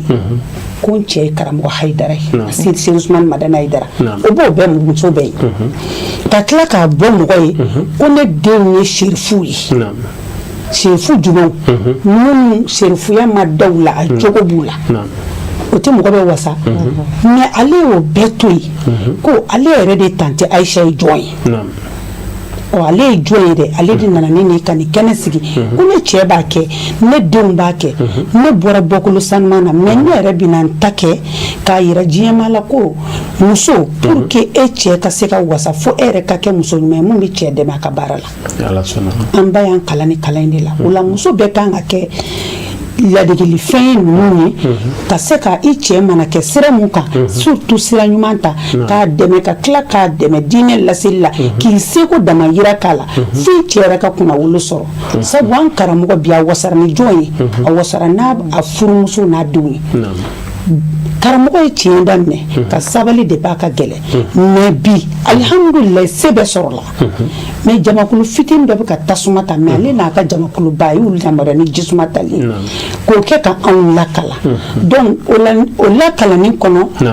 mais jɔn tun bɛ se k'a bɔ o fɔli la parce que mɔgɔ caman bɛ yen bi tiɲɛ fɔli ka di o mais n'u y'u kɔ lajɛ o tɛ se ka tiɲɛ fɔ dɛ parce que n'i k'i bɛ tiɲɛ fɔ i muso bɛ cogo di n'i k'i bɛ tiɲɛ fɔ i denw bɛ cogo di mais karamɔgɔ ka tiɲɛ fɔ sera ka se fo bi cogo di a denw a muso olu de sɔnna k'u jogo ɲɛ karamɔgɔ ye min fɔ k'a sabati o de ye kuma da di karamɔgɔ ma o la ni leçon de an kan ka leçon ba minnu bɔ nin baara ninnu kɔnɔ min bɛ anw yɛrɛ dɛmɛ k'an ka diɲɛlatigɛ dilan ni Ala ka jɛ foli laban jumɛn b'i bolo k'a d'a kan foli laban min bɛ ne bolo o de ye ka foli kɛ vraiment an karamɔgɔ Seydi Usmane Madani Haidara anw baw ye nin baara in bɛɛ kɛ ale de ka laseli kɔnɔna na ale ka bilasirali kɔnɔna na k'a ɲɛfɔ k'a jɛya ale de ye nin baaraba in di an baw ma ka tila ka diɲɛ lafiya hali sisan a ma mɛn karamɔgɔ bɔra ka bɛɛ fara ɲɔgɔn kan k'a bolo bɛɛ ko bɛn ka sabati mais an y'a ye ni mɔgɔ dɔ ye se sɔrɔ olu tɛ bɛn ɲini olu b'u ka fanga de yira mais ale fangabatigi bɛɛ b'a dɔn bi ni karamɔgɔ ko an ka don tasuma na an bɛ don mais a y'o dɔn ka tila ka sira ɲuman ta ka tila ka a juguw n'a ɲɛw fara ɲɔgɔn kan k'an k'an bolo di ɲɔgɔn ma k'a sɔrɔ ni bɛn in kɛra a bɛ yɛrɛ de nafa parce que jamakuluba bɛ se ka min kɛ fitinin tɛ se mais o bɛɛ la ale de sabali k'a yira k'a fɔ kira joli min bɛ yen kisi ni nɛɛma b'a ma walayi ala ka dugukolo kan a se Cheikh Ousmane Madani Haidara don donc an bɛ foli belebeleba d'a ma ka foli belebeleba di an baw bɛɛ ma olu minnu bɛɛ bɛ ka alibɛtiw ka kɛnɛ ɲɛnamaya kɛɲɛla ni musoba min ka kɛnɛ kan n'o ye tante Aisha ye tante Aisha ka ɲumanya tɛ se ka fɔ ka ban Jalal Kɔsani na dɔ ko ne ma ko anw ko ko arbaïna dɔrɔn k'a ni sunkalo ko tɛ ko hali foro la gansan ko tante Aisha bɛ se ka dumuni di mɔgɔw ma wa an ba bɛɛ bɛ ten o la an b'a yɛrɛ fo vraiment a bɛ ka kɛ ni ŋɛɲɛ o de ye Useni jɛɲɔgɔn ye kaburu kɔnɔ ala k'a di a ma Jalo ka tila k'an yɛrɛ cɛ fo ne bɛɛ ta fo ne ta fo parce que ale ye sɔrɔsi de olu de bɛ kɛlɛ la olu de bɛ fɛngɛ na o la n b'a ɲini ala fɛ ala k'u kisi ala k'u kɔlɔsi an ka tenitigiw ala k'u se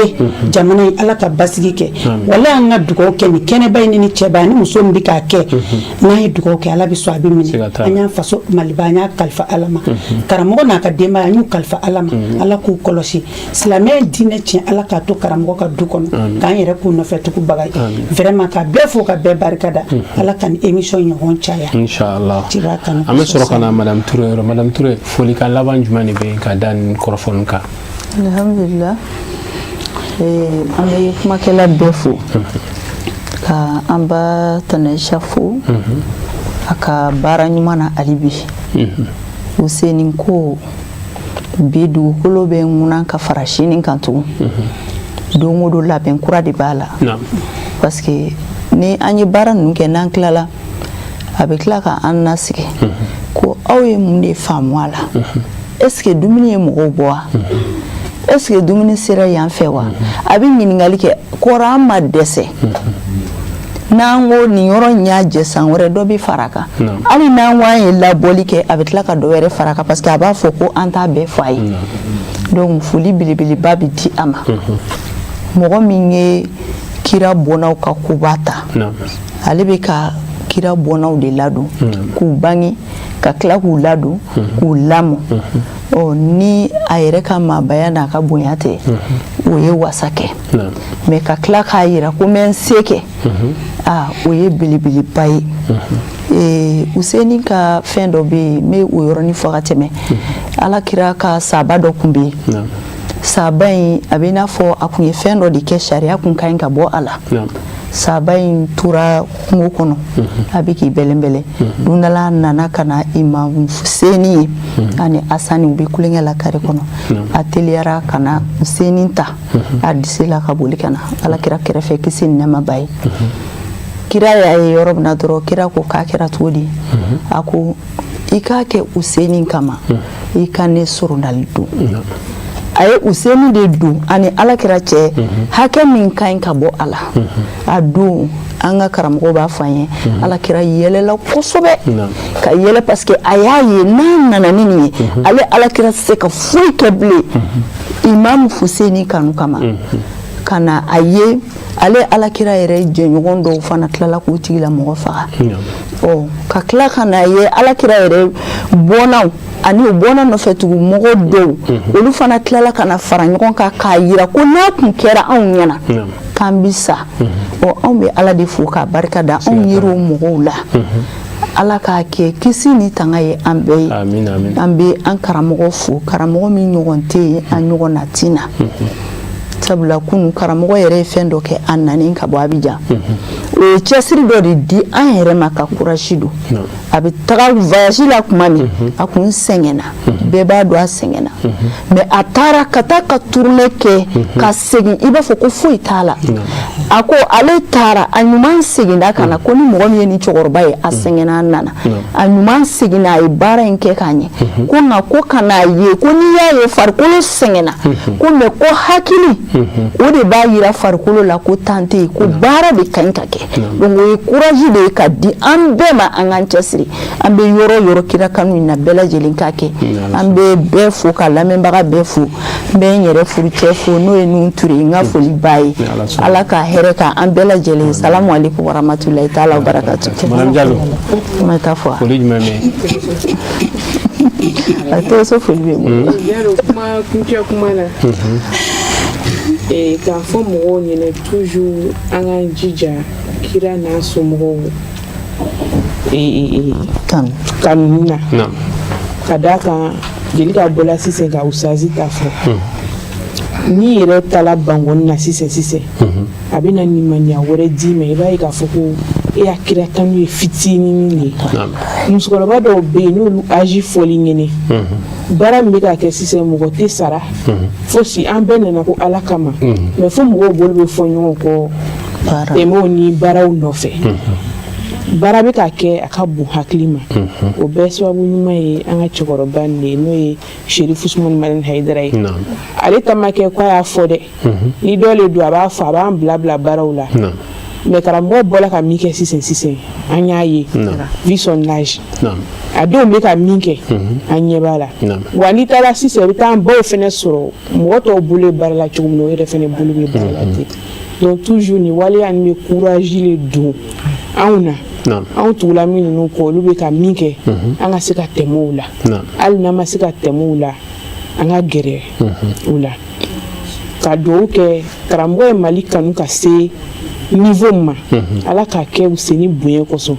a hamina ye Mali min ye ala ka Mali suma a hamina ye farafinna ka suma cogo min na ala k'a suma ten an bɛ dugawu kɛ jamana nin bɛɛ lajɛlen an bangebagaw min yɛrɛ bɛ yɔrɔ min na n'o ye Côte d'Ivoire ye an bɛ dugawu kɛ karamɔgɔ ye bɔli min kɛ sisan ala k'a kɛ hɛrɛ ye an bɛ dugawu kɛ an cɛlaw Ansar bɛ diɲɛ yɔrɔ o yɔrɔ an bɛ dugawu kɛ ala ka yiriwa nati ni ala sɔnna ma fɛnɛ a bɛ na ka da kan Ansar bɛ yɔrɔ yɔrɔ hɛrɛ de bɛ yen ka aw yɛrɛ fo ka teleso bɛɛ lajɛlen fo halisa an bɛ fɛ tele min ka se yɔrɔ min na ala ka tɛmɛ o kan an bɛna ko dogoli ni bangeni bɛ fɛn o fɛn na ala ka kɛ u se ni bonya kosɔn min tɛ furuko ye min tɛ n den n bɛna kɛ di an bɛna ko fɛn o fɛn b'i la sini jalo na misiri la a bɛ jaabi ni ala n'a kira sɔnna siga t'a la an bɛ fɔ k'i waleɲuman dɔn an bɛ sɔrɔ ka na madame Elbe foli ni kuma kuncɛ jumɛn bɛ kuma kuncɛ kuma min bɛ n bolo Tanaisha halisa n'i ye ko in ta k'a lajɛ jalo a ma daminɛ bi a daminɛna an ɲɛna fo ka na se bi ma c'est à dire a ka nin ɲɔgɔnna kɛnɛ ta a tɛ bala na ka d'ale yɛrɛ comportement kan n'a kɛwale tuma min na Useni ka tariku n'an fa y'a fɔ a fagacogo bɛɛ b'a dɔn a ye sacogo jugu kɛ wolomuso dɔ den de don à chaque fois k'a sɔrɔ arbaïna kɛnɛ yɛrɛ ma daminɛ a fɛ dɛ à chaque fois ni an bɛ wajuli yɔrɔ in na n'a kɛra tandis an ba in a bɛ dɛsɛ a yɛrɛ la bɛɛ y'o dɔn fo ka na se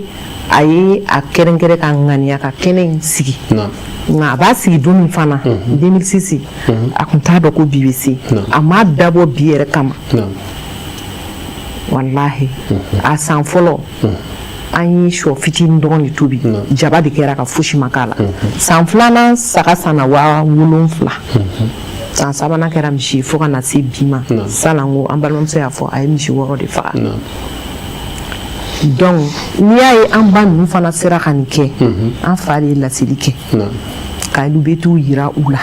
o la a bonya a n'a karama n'a tɔgɔ n'a kɔrɔta bɛɛ bɛ segin ale de ma ale de ye sefiw yira an na o la an bɛ dugawu belebeleba k'ale yɛrɛ fɔlɔ de ye k'a ɲini ala fɛ a ka hakili la ala k'a sabati a ka laɲini a bɛ min laɲini ni Mali ye a bɛ min laɲini ni silamɛya diinɛ a bɛ min laɲini ni hali anw ansaru yɛrɛ ala ka a bɛɛ sabati karamɔgɔ sen bɛ dingɛ min da la an bɛ dugawu de kɛ ala k'a to a la a bɛ wuli ka jɔ min na Mali ye an ɲɛ b'a la ɲɛdimi de don kɔnɔdimi tɛ o kɔfɛ k'an ba ninnu bɛɛ lajɛlen fo a bɛɛ bɛ ka a damata kɛnɛ de sigi san o san u b'a kɛ Tanjara n'a dɔgɔninw bɛɛ fɛn fɛn b'u bolo u b'a don a da fɛ kɛrɛnkɛrɛnnenya na an bɛ an ba min ka kɛnɛ kan n'o ye Tanaisha ye wallahi an y'a dɔn Tanaisha bɛ hinɛ an y'a dɔn k'a bɛ makari an bɛ dugawu k'a yɛrɛ ye a bɛ fɛn min fɛ tigi a ka laɲini ala k'a sabati diɲɛ hɛrɛ ni lahara hɛrɛ ala k'a di an ma a n'a nɔfɛ tugubaga bɛɛ lajɛlen o la an bɛ n buramuso fo n'o ye Kajatu Sumare Elbishir bamuso san b'a sɔrɔ télé kɔrɔ k'an lamɛn ka lamɛnnikɛ jama bɛɛ lajɛlen fo ka famille Tarawele fo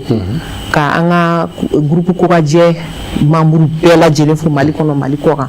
ka bɛɛ barika da ka ɲini Ala fɛ Ala min ɲinata yira na Ala ka san wɛrɛ ta yira na fɔ salamu aleykum warahmatulahi taala wa barakatuh. Wa aleykum salam warahmatulahi taala wa barakatuh. An bɛ kɔsegin foli kɛ aw ma aw minnu ye aw ka baaraw bila ka na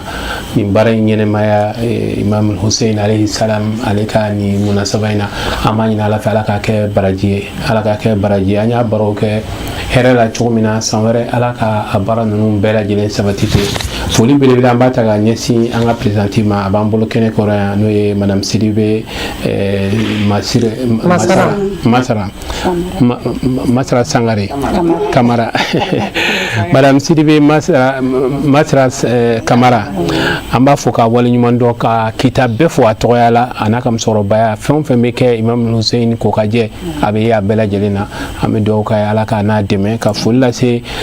Kokajɛ membre bɛɛ lajɛlen ma u bɛ yɔrɔ o yɔrɔ Mali kɔnɔ Mali kɔ kan an bɛ dugawu k'u bɛɛ ye Ala kɛra somɔgɔw kanubagaw k'u bɛɛ fo nin kɛnɛ in kɔnɔna na k'an baw fo u kelen o kelen ni u ka don sera u bɛ nafolo min don a la u bɛ wulikajɔ min kɛ fɛn dogolenw tɛ k'a daminɛ Imam Ali ka taa se Fatimatu Zahra ka taa se Imam Hassan ma nin bɛɛ lajɛlen ka fara Huseini kan nin bɛɛ bɛ ɲɛnamaya du in kɔnɔna na u b'a kɛ ni u seko n'u donko bɛɛ ye an bɛ dugawu k'u ye ni Ala sɔnna a ma sini tarata Imam Hussein ka arbaïna a bɛ kɛ Bangoni Jɛngɛnɛbugu misiri kɔnɔ a baaraw bɛ daminɛ ni selifana selila dɔrɔn an karamɔgɔlakaw olu bɛ baara kunfɔlɔw daminɛ alikuranɛ bɛ kalan yen dalayilu bɛ kalan yen Ala kosumaw caman bɛ kɛ yasiniw bɛ kalan walasa k'a bɛɛ kɛ hinɛ ye k'a ɲɛsin Imam Hussein ani a ka cɛba minnu binna Karibala kɔnɔna na ani an fana yɛrɛkun ani mɔgɔ minnu ŋaniya ɲumanw bɛ yen ani an ka cɛkɔrɔba u bɛɛ de bɛ don a kɔnɔna na ani an ka jamana sanuma in bɛ gɛlɛya min kɔnɔna na o kɔfɛ ni Ala ka jɛ ye Huseini bɛɛ b'a dɔn Karibala n'i y'a jaw lajɛ a bɛ maa kɛ ka ninnu kanu a ja dɔɔni bɛ bɔ ka yira mɔgɔw la Karibala kɛlɛ a kɛra cogo min na misaliya mɔgɔw bɛ se k'a faamu cogo min na o bɛ dilan video la k'a yira mɔgɔw la misiri kɔnɔna na mɔgɔ mɔgɔ n'i bɛ kɛ n'i bɛ nin ja ninnu ye a bɛ sɔn limaniya la o fana bɛ bɔ o kɔfɛ fana an fana karamɔgɔ Seydi Cheikh Ousmane Malane Haidara ale fana bɛ na ka na baara in tɔ bɛɛ kuncɛ ni bilasirali ye ni ka tila ka mɔgɔw dusukun lami kira somɔgɔw kanu na ni Ala ye si ni kɛnɛya di ninnu baarabaw de bɛ kɛ yen nɔ saraka minnu bɛ dilan i b'a ye dumuniw bɛ kɛ tamaro bɛ di mɔgɔw ma takulaw bɛ di mɔgɔw ma dɛgɛw bɛ di mɔgɔw ma i t'a dɔn yɛrɛ k'i b'a fɔ jumɛn ni jumɛn ni Ala sɔnna a ma sini kɔni bɛɛ welelen don ka se ka nin baara in bɛɛ kɛ hɔrɔma minnu b'a la mɔgɔ dɔw bɛ yen takula ni fɛn minnu bɛ d'u ma u b'u ŋaniyaw da kan banabagatɔw b'u la fɛn b'u la dɔw bɛ kɛnɛya sɔrɔ a kɛnɛ kɔnɔ kabako caman de b'a la segin dɔrɔn tɛ ko minnu bɛ segin kɔnɔ o nafa kosɔn i b'a ye mɔgɔw b'a kanu o de la tuma dɔw la n'i ma taa joona i bɛ taa sɔrɔ misiri kɔnɔna bɛɛ falen don o la an bɛɛ ka bɔ ka segin ka fara ɲɔgɔn kan ka taga sini nin baara in na ni Ala ni kira sɔnna a ma an b'aw bila yan ni Ala ni kira sɔnna a ma ka foli lase aw bɛɛ lajɛlen ma aw minnu tun bɛ k'an lajɛ nin waati in na Mali kɔnɔ Mali kɔ kan ka foli belebele lase yan fo Côte d'Ivoire k'u fo k'u waleɲuman dɔn an yɛrɛ bɔra yen kunun dɔrɔn u ka bonya n'u ka karama an'u ka wulikajɔ n'u ka cɛsiri la an fa ka nin séjour in kɔnɔ an bɛ dugawu kɛ Ala ka n'u dɛmɛ ka Ala ka sababu ɲuman di ka Côte d'Ivoire daiyatu fo k'u waleɲuman dɔn u ka wulikajɔ n'u ka cɛsiriw la k'a fɔ a k'an bɛɛ sigida wɛrɛ wasalamu aleykum wa rahmatulahi taala wa barakatuh.